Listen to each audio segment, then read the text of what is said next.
Good morning, ladies. It's Victoria. Thanks so much for coming back to my channel. I don't know if you guys, sorry, I'm looking for the button to turn off my car. I don't know if you guys had an opportunity to check out my video from last night. Because I do my injections so late, it didn't go up till after 10 o'clock Eastern time. So if you guys want to see like a day in the life of my medicine, it's not a real day in the life, but all of my medications, I do it throughout the day as I'm taking them. And then you also get to see my injections and how I mix everything up. So if you guys are interested in that, make sure you check out my video from last night. But today I have my follow-up appointment with the clinic. They're going to draw my blood, do another ultrasound, and see where we're at.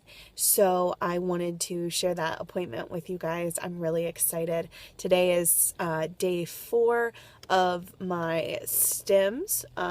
It's day 5 of my cycle, but obviously you call in on day 1 and go in on day 2. So yeah, so I'm really excited. So I'm gonna head in. It's really early in the morning. I know it looks bright behind me, but that's just car headlights. It's actually still dark. It's only 7 a.m. Had to get up at 4 o'clock so that I could get here. So that's okay though, whatever it takes. Sorry, whatever it takes. So I'm going to head in and I will film as much as I can while I'm in there. See you in a little bit. Hi, I'm in my appointment. I just wanted to show you guys this ceiling.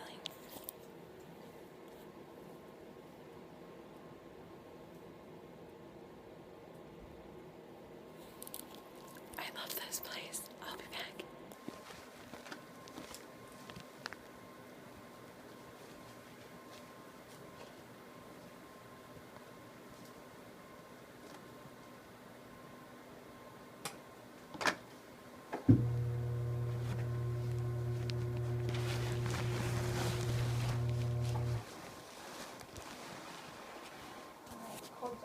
Okay.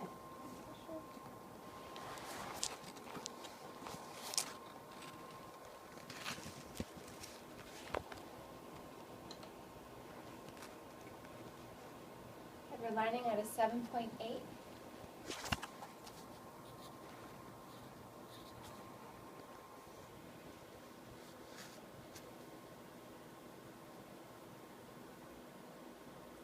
Just on the right, rate 5 less than 10.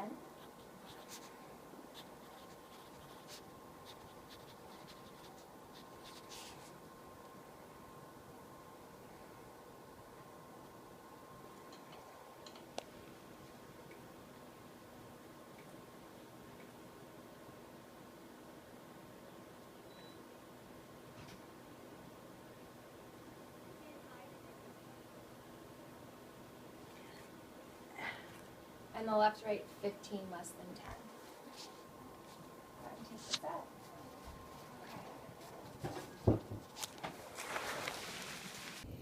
Hey ladies, I'm back in my car from the appointment. Sorry that footage wasn't as good as, not that last time was that great, but sorry it wasn't as good. I didn't have Jason with me this time to do all the writing of my numbers this time around. But if you didn't hear, my lining is a 7.8. It was a 5 when I was here on Tuesday, so that's good. Not that my lining matters this time, but it's good to know that I'm responding. My right side last time had 8 follicles. This time it had 5.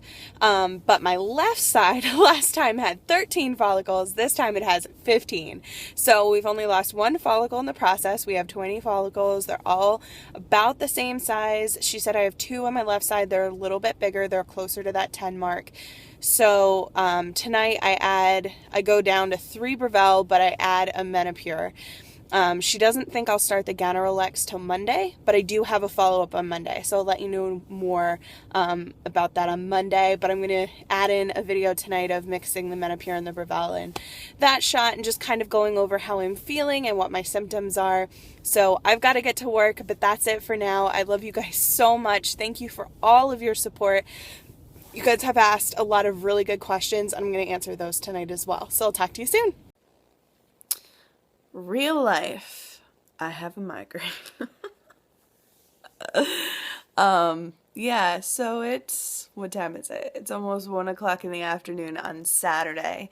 I'm sorry I didn't get the video up last night. I have a terrible migraine that's kind of carried over to today.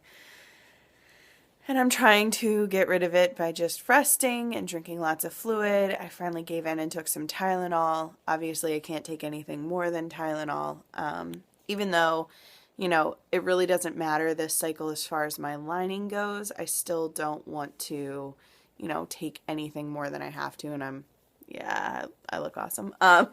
And I really, you know, don't want to take any medication, and I'm kind of disappointed I took Tylenol, but I had no choice. So, like I said, real life, I have a migraine. Yeah, so this is kind of what I've been doing this morning. I'm still hoping, I'm starting to feel better now. It's not blinding like it was the last couple of hours.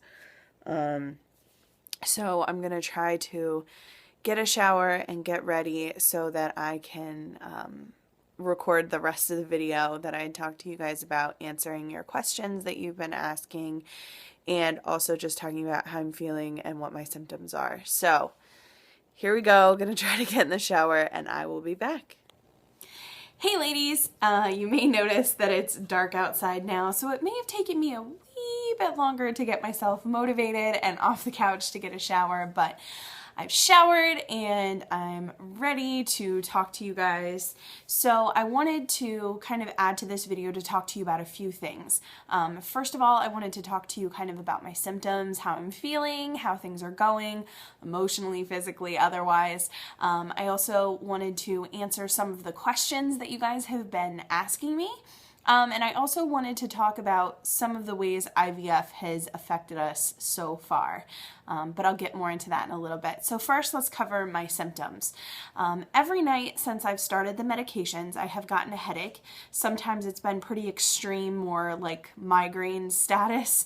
Other times it's just been more of a headache. I've had to give in and take Tylenol. Sometimes I try not to take it though. I try just to hydrate even more than I already am. Rest, compresses, hot or cold compresses, taking a shower, doing some like massage on my neck and my head and pressure points, trying to relieve it that way. But sometimes I just have to take the Tylenol, and the clinic has told me that that's okay as long as I'm not taking Advil or something like that, that it's okay to take the Tylenol. So really, headaches were my only real symptom until yesterday. And yesterday, I started noticing the bloating. I got out of bed and my husband was like, "You look pregnant." And I mean, you know, it's a funny thing and it's uncomfortable, but I'm very thankful that I live in Pennsylvania and that it's winter, so it's hoodie, sweater, large clothing weather, so it's not that big of a deal, but I definitely do notice it. I come home and instantly want to put on sweatpants or yoga pants or something just so that it's not so uncomfortable. So I'm definitely bloating. Yesterday before I went to my appointment, I noticed a heaviness on my left side. But I didn't want to say anything because I thought I was crazy. But then, of course, I found out I now have 15 follicles instead of just the 13. So it would make sense that I have the heaviness. And then today I woke up with some, let's call it lower GI issues. So I am having some stomach related issues, and one of the ladies that I follow on Instagram, she and I are cycle buddies this time around. We're both doing IVF and we're both on the same day of our stims. Today is day 5 for both of us. And she also posted that she's having stomach issues, so apparently that's pretty normal. So I've just been resting and taking it easy and, you know, just kind of nursing my stomach along today. So obviously, as you can tell, my headache is gone. I feel much better at this point, so knock on wood, it stays that way. So those have really been my only symptoms. Now, as far as emotionally, I've been doing really, really good until yesterday. Yesterday, I did have one little kind of mental snap. It's awful. Now I sound absolutely ridiculous repeating the story back, but at the time, I felt completely justified, and it wasn't until about an hour later when I was thinking about it, I was like, you are certifiable. So Anyway, what happened is my husband couldn't go to my appointment with me because it's an hour in the opposite direction of where he works. He would have been late to work, number one, and number two, we would have had to take two separate vehicles because I work in the city and he works closer to home, so it just didn't make any sense for him to go. Plus, it's just a monitoring appointment. So it's a quick 15-minute kind of appointment. So, I told him that it was okay that he didn't have to go with me. But then I got to the clinic and I was looking how everyone else had their significant other with them. And it kind of made me sad because I am a little bit more emotional. I've noticed that. But I told him specifically before I left, please keep your phone on you. He's horrible about his volume. He turns his volume off his phone while he's at work. And then when he comes home, he never turns it back on. So he misses every single phone call. Always. He never answers his phone and he doesn't listen to his voicemail. So he's impossible to get a hold of. So I told him, I was like, please set your alarm so that, you turn your volume on and you're ready for me. And he's like, yeah, no problem. And so I got done with my appointment and I called him and he didn't answer. So then I tried again 10 minutes later and he didn't answer. And then 10 minutes later and he still didn't answer. So by that point I was pretty upset and because I was so excited about my appointment. So I called my brother because my brother lives with us and they were both still home at the time. They hadn't left for work yet. It was still early enough. And I said, can you tell my husband to turn on his volume? And apparently my brother had it on speakerphone. So then Jason took the phone and he was like, I'm sorry. And I went crazy. I was like, and everybody else has someone with them and I'm all alone and then you don't answer your phone. And I felt like the biggest idiot ever later. So of course I apologized to him, but so emotionally I can tell a difference. But I haven't been like angry or snapping. So that's good. I just cry a little bit easier right now. So those are really my symptoms. I do have small bruises on my belly, but it's really no big deal. And I attribute that more to the fact that, obviously I'm on an aspirin regimen than anything else. So I'm okay with that. So those are really my symptoms. That's all that's been going on symptom-wise and emotionally. Now, as far as some of your questions, I have my computer over here, so I'm going to look over it because I pulled up your questions. Okay, Ashley asked, how are you feeling about your first IVF cycle? Ashley, thank you for asking. And I'm sure you guys can all tell, but I'm super excited. But I'm also overwhelmed. I'm nervous. I'm trying to temper my hopes. Not that I'm trying to not have any hope and be a pessimist, but I'm trying to not get ahead of myself. I'm super thrilled. I'm overjoyed about how well things are going so far, but there are so many other steps between now and a BFP that I'm just trying to take it one day and one step at a time and not get too far ahead of myself. But I'm so thankful that we're able to do this and that we're moving forward with it and we're finally at this point. So thank you for asking that question, Ashley. Let's see. Lisa asks, and hold on, I'm trying to, she was commenting about some things first. She's so sweet. Okay, Lisa wants to know how the medications feel in the injections. Well, so far I've only had 2 of the medications, as you guys know, the Brevell and the Menopur. The Brevell didn't bother me at all. There was no sensation when he was injecting it, because Jason's done it the last couple nights. There was no sensation or anything. It wasn't burning or anything like that. I didn't feel the needle, nothing. It was no problem. And last night we added the Menopur, and I definitely noticed the difference. It burned quite a bit.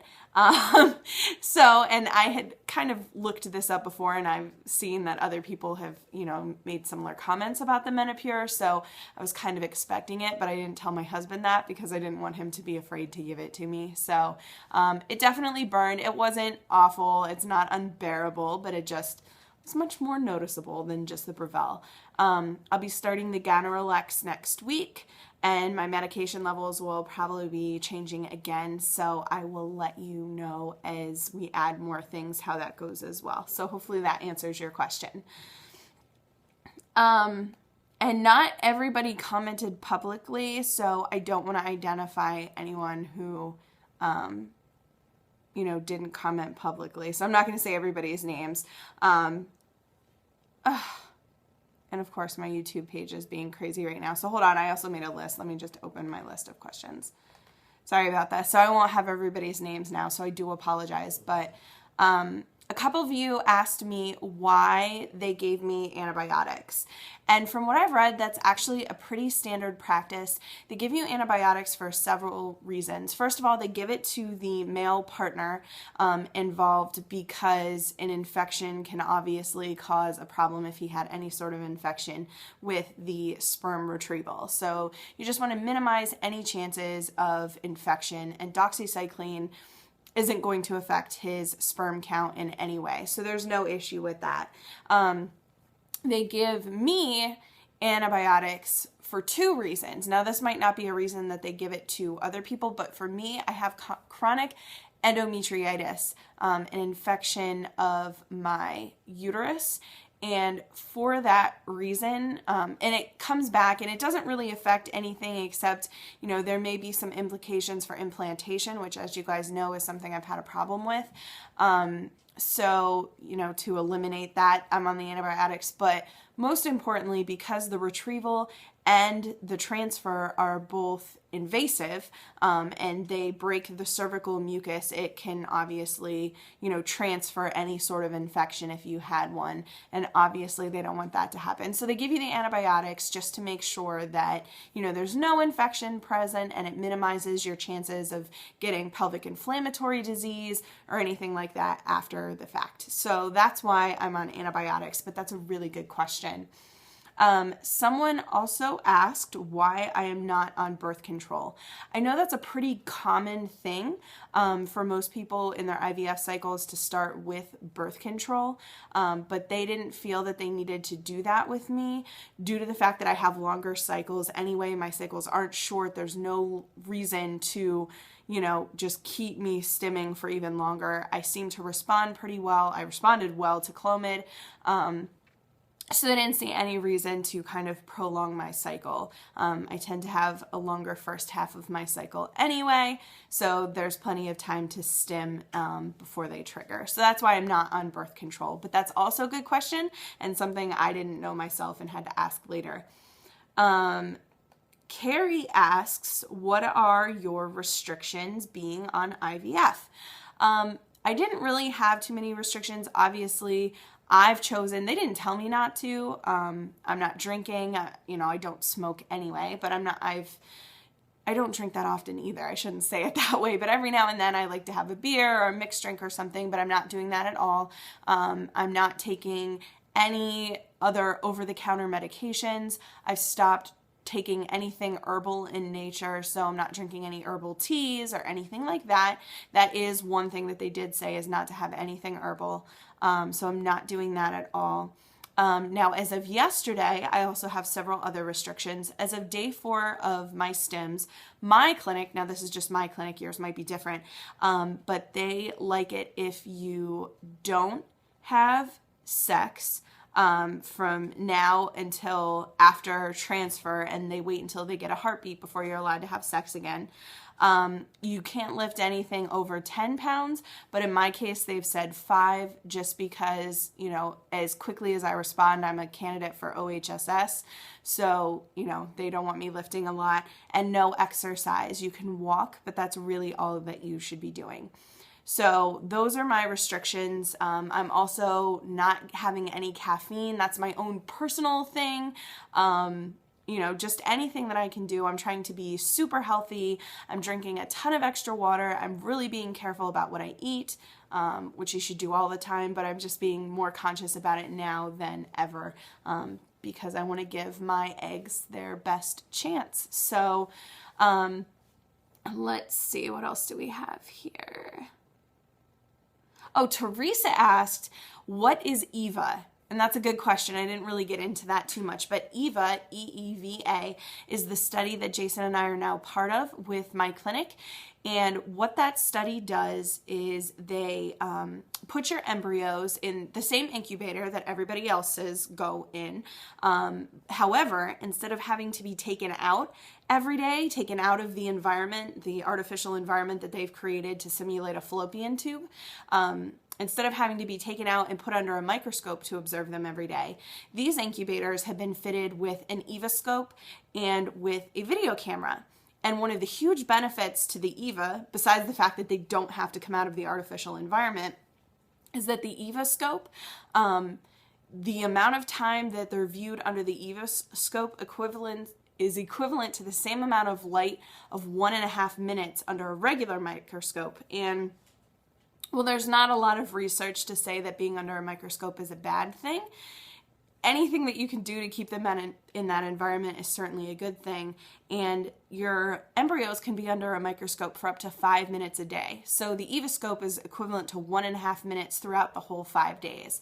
So that's awesome. So I see it as a huge benefit, and it's just another risk factor that we can eliminate. Plus, the best part about EVA is that we get a video at the end. So I'll be able to share that with you guys. I'm going to have what I believe will be a time-lapse video of the 5 days. So we're going to get to see them, which is so exciting. And what the study does is they take the video and they take their notes from their observations and then combine it with the PGD testing. So they'll look, let's say I had 10 embryos that were A or B quality that got biopsied for PGD. And of those 10, 4 came back chromosomally abnormal. They would then look at the videos of those 4 chromosomally abnormal embryos and try to see if they can find a time at which during the division, during those 5 days, if something was different from the ones that were chromosomally normal, if they could see some telltale sign that they divided maybe 3 hours slower, or maybe they divided faster, or maybe there was one less cell or something. That's what they're looking for with the EVA study, to try to find some sort of correlation between division and the chromosomes. So it's kind of exciting to be part of this study as well. So that's what EVA is. So you guys have a lot of really good questions, and please, if you have any more, leave them down below. I'm happy to answer them. So the only other thing that I wanted to talk about was how this has affected us. Just because I feel like this is an important part to share with people. These are things that you need to be aware of going into IVF. And, you know, unfortunately, I think some of these things happen to a lot of people. Us deciding to do IVF and PGD testing has been very polarizing. There's a huge group of people who are extremely supportive of us, but there's also a very small group of people, some of which we considered very good friends or family, who have basically alienated us because we made this decision. And it's been pretty difficult for me personally. You know, some of these people I considered my closest friends that I thought could understand why we were making this decision because they've been through similar things. You know, and I realized that some of these people, it's for religious reasons, and I get that. If you guys have watched my videos, you know that I struggled with that for the exact same reason. But I truly, after a lot of prayer and of the mind, that if God didn't want this to work, it wouldn't work. If God didn't want me to have a baby this way, then he wouldn't provide. So I truly believe it doesn't matter how good the science is. If this isn't the right path, then God wouldn't let it happen. So that's how I've reconciled it. And maybe I'm wrong. I could definitely be wrong. But I also feel like if you're Christian enough or whatever religion enough to choose not to do IVF for that reason,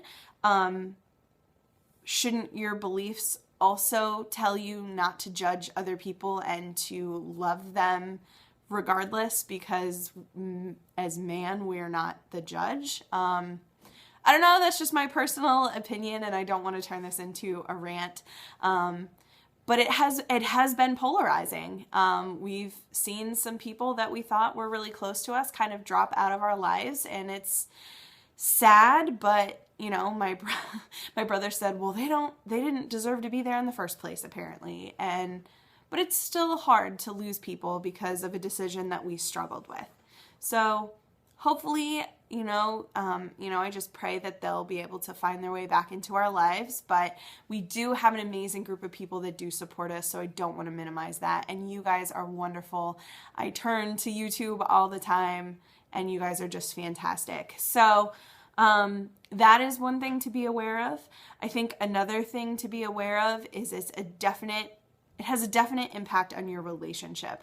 I am so focused right now on what's next, the next appointment, the next shot, the next medication, the next whatever, that I've really had to force myself to kind of step back and focus on Jason, because this whole experience for him is very alienating. He is so uninvolved with this. Obviously, there will be one point at which he's involved, but that'll be it. And the rest of it is really even taken out of my hands. It's really up to them. And once they've created the embryos, I'm not involved again until we do transfer. So he feels, I think, kind of alone in this whole thing. So I've really had to force myself to recognize, he needs my time too, and he needs to feel included, which is why, I wait for him to do the shots, and I let him, help me with the medications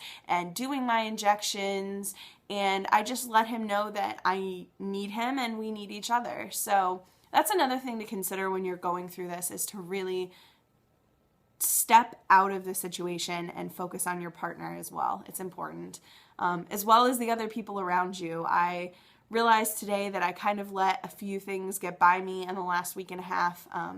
Some friends' birthdays, some other things, because I've been so tunnel visioned on this IVF, and I can't let life go by me while I'm living this little piece of my life. So that's another thing just to think about when you're going through IVF. So that's it for now. I'm going to come back later tonight, since my video got cut off last night, to show you guys my Menopur and Brevell injection. So I'll be back later. Talk to you guys soon. Bye. Hey ladies, I'm back, and I just wanted to share my injection tonight with you, since my footage from last night didn't turn out so well. So that's why I included all of my stuff from yesterday today, so that you guys can catch up and see that. So one of the things that I showed you that helps me is I kind of pre-pack my injections, so that everything's together that I need for each injection. It just makes it easier for me. You don't have to do this, but it helps. So the green tops are my Brevell, the peachy salmony color. That is my Menopur, and then the gray cap is my saline. So I pre-pack everything that I need for each injection. So I thought I'd kind of walk you through the whole thing, since I've now added another medication. So I have my syringe. I have my hypodermic needle. It's just a 1/2 inch needle, and that's not going to focus very well, but I'll show you the injection. And these needles are great. You don't feel anything. It's no big deal. And then I have my Q-tip, Q-cap, that I use to draw up my injections, which is really nice. What I like about this specifically, as you can see, it has the point on it, so it pierces the vial, whichever one that you're starting with, but it also draws everything up, so it's great. So you don't have to use a mixing needle, which is nice. You don't have to worry as much about losing medication, so that's really awesome. So I have all of that in front of me, and of course I have alcohol swabs, because even though everything's packed in a factory, you still want to make sure it's clean. So I always start by wiping off the tops of my bottles, my little vials here, just to make sure everything is good. Sterilize my Q-cap. And of course I've washed my hands as well. Top of my syringe. And I'll do the needle right before I give the injection, so I'll wipe it down once everything's loaded. So I'm going to go ahead and start drawing up my injection here. So the first thing you do is place your Q-cap. You just screw it right on the top so that it's attached, and then you draw up 1 ml of air. And sorry if you can hear my dogs in the background. So that's all you do to start with. And then you take your saline solution and you just pop this right on the top, push in the air, and then I let it bounce back the first time, flip it over, push in the air again, and then I let it kind of filter, and then I let it kind of draw itself back. And this takes out a lot of the air, so it just makes it easier. There we go. So you have to push up a little bit sometimes to get some more of the air out. But I like doing it this way because it kind of stops right where you need it to anyway. So not that this is quite as important, but there's a little bit of a bubble there. So I'm trying to just get that out so we get a whole 1 ml of saline. So then you pop the top there with the saline. I'm going to start with my Menopur. So you stick the Menopur right on top. It's a little powder just like the Brevell. And then you flip it, inject the saline, you swirl. You don't want to shake this. You just want to swirl. And I always check it because the Menopur seems a little bit grainier. Sorry for the shaking, I hit the table. The Menopur seems a little bit grainier than the Brevell, so I like to make sure that it's actually completely dissolved, which it now is. So then, again, and it kind of draws itself back a little bit. And this, you don't really have to worry about the air yet because you're not ready to give an injection. You're just making sure you get everything out of the vial. That is the most important part.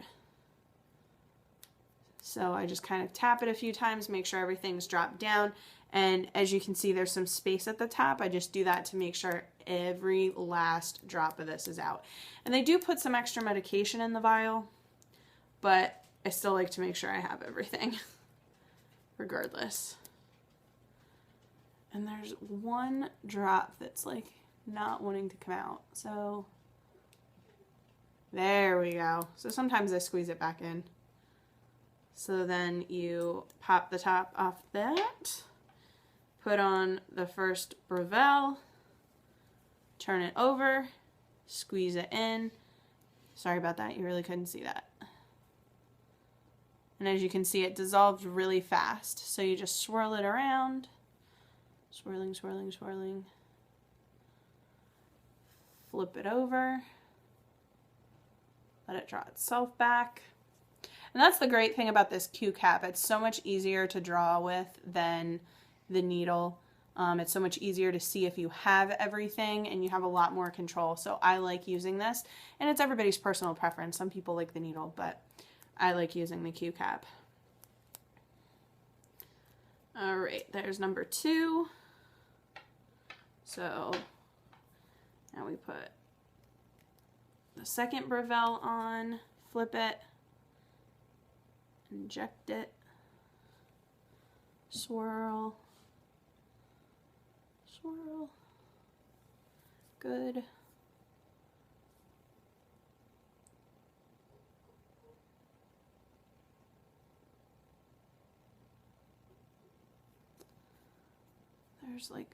There's a bit of an air bubble in that one, so I'm going to push it back and redraw. Sometimes that happens.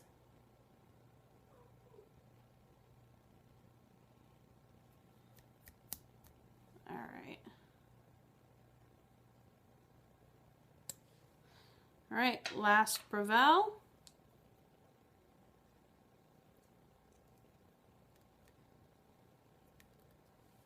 Make sure that's on there. There we go. And swirl.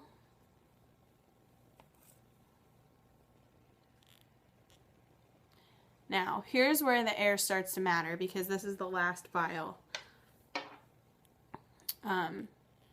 So you want to make sure you're not getting too much air so you're not losing medication. So this I draw slower. Yep. There was a big bubble. There we go.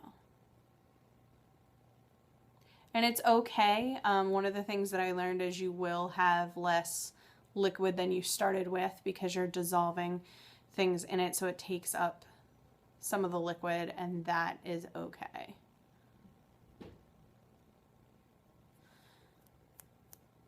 So you just want to make sure, again, sometimes it's harder to tell, but you just want to make sure that everything is out. That's the important part. Alright, so as you can see, no more liquid, which is exactly what we want. So then you unscrew the Q cap, you place your needle, twist it on, take off the cap, clean it with some alcohol, just make sure it's good to go. And this is when I'm going to ask my husband to come in so he can give me the injection, pushing the air out so that there is no air bubble. And you want to get it to where just one drop comes out of the top, no air bubbles, and you can see I've lost just a little bit of fluid, but that's okay, and it's to be expected when you're mixing it with things.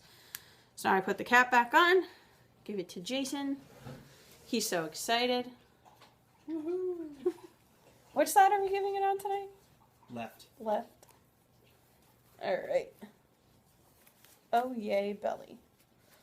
So belly button, clean it off with some alcohol. I'm gonna get the camera. Hi! This is the hard part. Ready? Yep. Burn. Ooh, I get you. Oh shit. All done. And of course he drops the needle and decides to swear all at the same time. Sorry! Whoops. Yeah, the Menopur definitely burns. You can feel that one, but it's okay. So that's it, guys. We have one more night of that and then back to the doctor on Monday. So sorry if I was covering the microphone. So I will see you guys all in the next video. Bye.